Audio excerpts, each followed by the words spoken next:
what is your opinion then on the current dating markets and intersexual dynamics between men and women? Okay. In terms of what's going on presently and how we got here, in my last interview, I kind of mentioned that the pill and birth control, sexual liberation, women entering the workforce en masse, and social media / dating apps has really changed how we as human beings kind of see each other and the general trajectory of where we're heading as a civilization, especially in terms of Western cultures. More or less, the end result is now that women have basically delayed motherhood and marriage, increased their chances of experiencing a lot of trauma and pain from the frequent relationships that don't work through their teens and 20s and possibly 30s, and also decreasing just the overall trust in each other, men and women, as well as increasing the perspective of just wanting transactional expectations on the other side. We've now developed very false beliefs in terms of optionality of what's available. Whenever things don't just keep working out, we can give up, we can leave relationships, we can get divorced. And then that's pretty much led us to where we are declining as a civilization in terms of our birth rate. So I think that's in essence what is going on at this point. And do you think it's because of the pill, or like, what do you think are the root causes behind it? Each one of these things that I listed gave options to women that perhaps they didn't have or didn't have nearly as much as they did. Sure, in the past, women could have gotten hangers and, went in the back alley to kind of get that situation addressed. But once it became more formalized in medical settings, it made their ability to be able to delay a lot of things that were typically done earlier for women and throughout human history. They said, I can wait till I'm my late 20s. I can wait till my 30s to do this now. And simultaneously, I can now have sex and choose my suitor.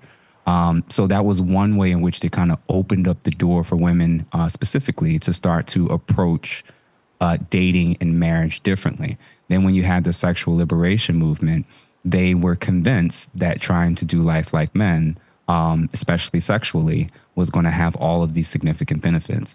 The consequence, unfortunately, is not only was it a rise and increase in STDs, a rise and increase in single mother households, but also probably a significant degree of dissatisfaction with women when it comes to their ability to be able to pair bond, their ability to remain satisfied, and always the comparisons of what's next or who's next or who could be better.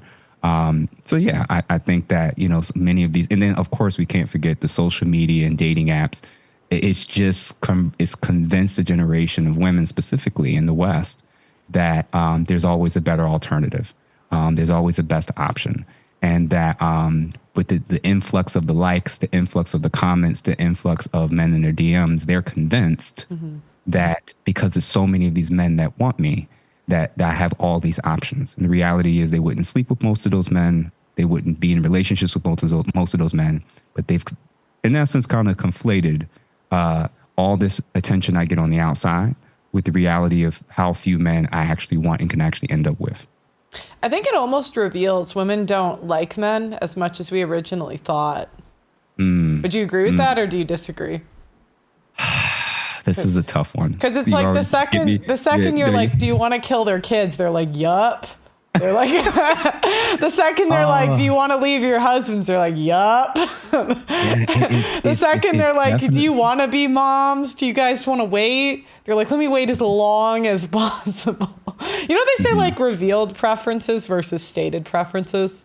So like people say they want things, but if you look at like their actions, it's not. I do agree that with optionality, people's natures have definitely been revealed much more clearly.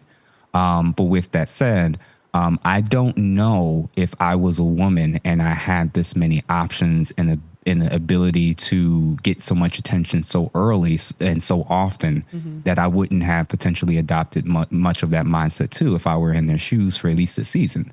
The issue is actually not simply that it's revealed that women have the capacity to be just as grimy as men in some respects.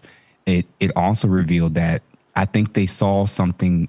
It revealed something in women that I don't think most men factored in. It was a secret before. Women could just say like that. Oh, that was the women today. In the past, we weren't like that. And I'm like, yeah, grandma, because there's no smartphones. Like, come on. Yeah. I don't buy that women, and that's the thing. This is the difference. I think the only difference between women today and women of the past is cameras, social media, and the ability for us to see it more readily available. I think women have always done what they wanted to do and pick their best option that they thought they can get in terms of a spouse. Very quickly might move on if a guy wasn't the right fit. I think female dating strategies by default is definitely different than men's. And I don't think that changed as much as it probably got exacerbated with all these things that I mentioned. Yeah, I agree. The one thing I think you said that I might have a different opinion on, I don't think, I think you said women are like traumatized from sleeping around. I don't really. I think it's just like a get out of jail free card they use later. I'm like, you did not look traumatized when you were like hanging out with Tyrone, Chad, Gavin. You seem fine. Yeah. But then you're going to like cry later. But I think it's just so they can get a husband. Because like, obviously they can't be like, oh, I really enjoyed that. It was a lot of fun. So, as a trauma, sorry to cut you off. As a trauma therapist, I actually know what trauma is. So it's very fascinating to see women and people specifically that overuse trauma and everybody that I was with in the past as a narcissist. Like, I actually know what these terms mean and know how to measure them. So when I mean it, what I actually mean is that, they actually increase their chances to experience trauma because you keep dealing with so many men who you haven't probably vetted properly. But a lot of times when they're using those words, it's not actually applying to the case. No, they don't want to vet them properly. You know what I mean? You just want 6-pack abs. Like,